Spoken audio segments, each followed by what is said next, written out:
Bismillahir Rahmanir Rahim. In the name of Allah, the Beneficent, the Most Merciful. I'd like to welcome you, dear viewers, to another in the series, In the Light of Islam. Assalamu alaikum wa rahmatullahi wa barakatuh.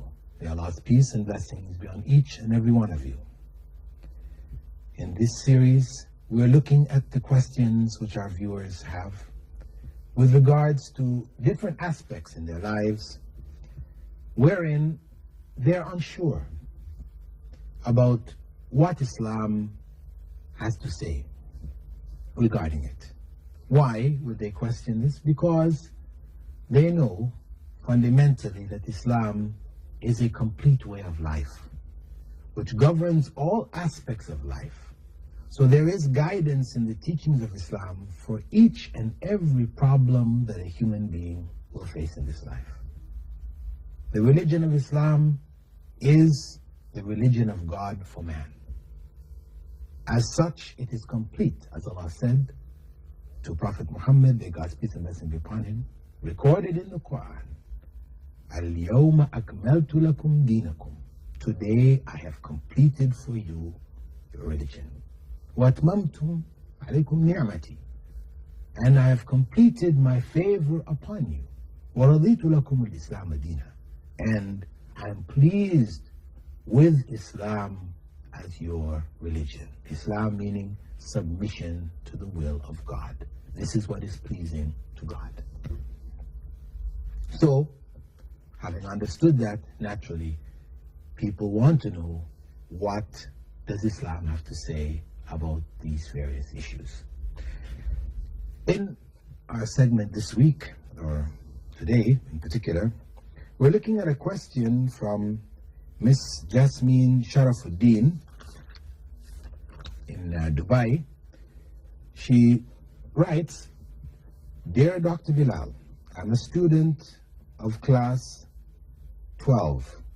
And I would be glad if you would be able to clear my following doubts.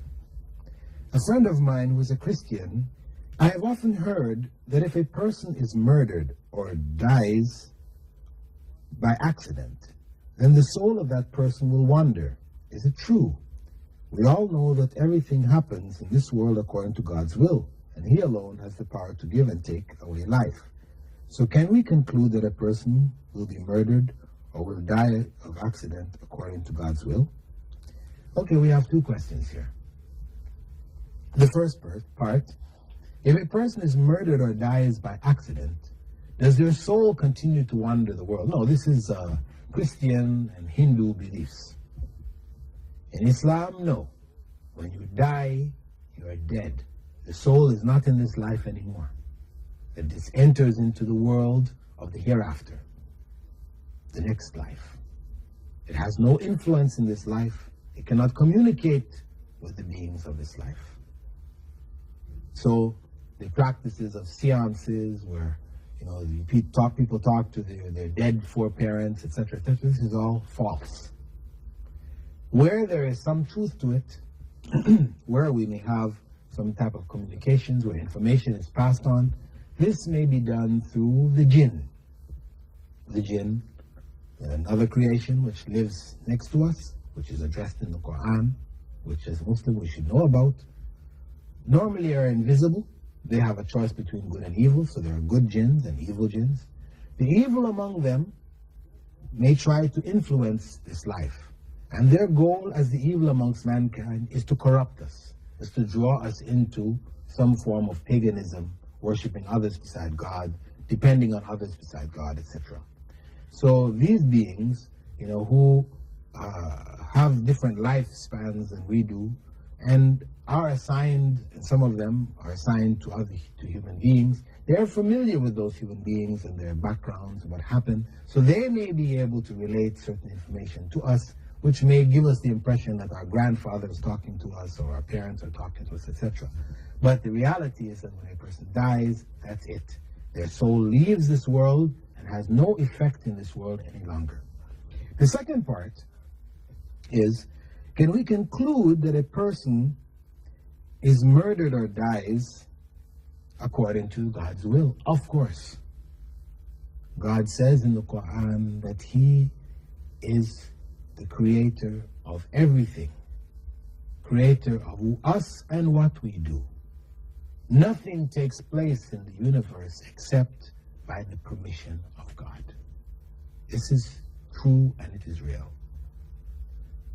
A person may plan to murder another person, but whether they fulfill that act or they don't is by the will of God. How many times have people tried to murder people and failed? So we know it is not in their power to determine whether their intent can be effectively put into action or not. They can only try. And of course, this is why God will judge them according to their intention. If they intended to kill somebody and they failed, they are still punished in the next life for that intent. So, murder doesn't take place except by the will of God, because you or I or any human being will not die except at the time that God has appointed. What has already been written before the creation of this universe, when each soul will die in this world, it's already recorded. So no one can save us unless God wishes or willed that we be saved. And no one can kill us except if God has wished or willed that we be killed. In any case, I'd like to thank you all for being with us. I hope that you will write in your questions, your queries, your comments to me, Dr. Bilal Phillips, Sharjah TV, in the Light of Islam, P.O. Box 111, Sharjah. And with that, I bid you all farewell. Wassalamu alaikum wa rahmatullahi wa barakatuh.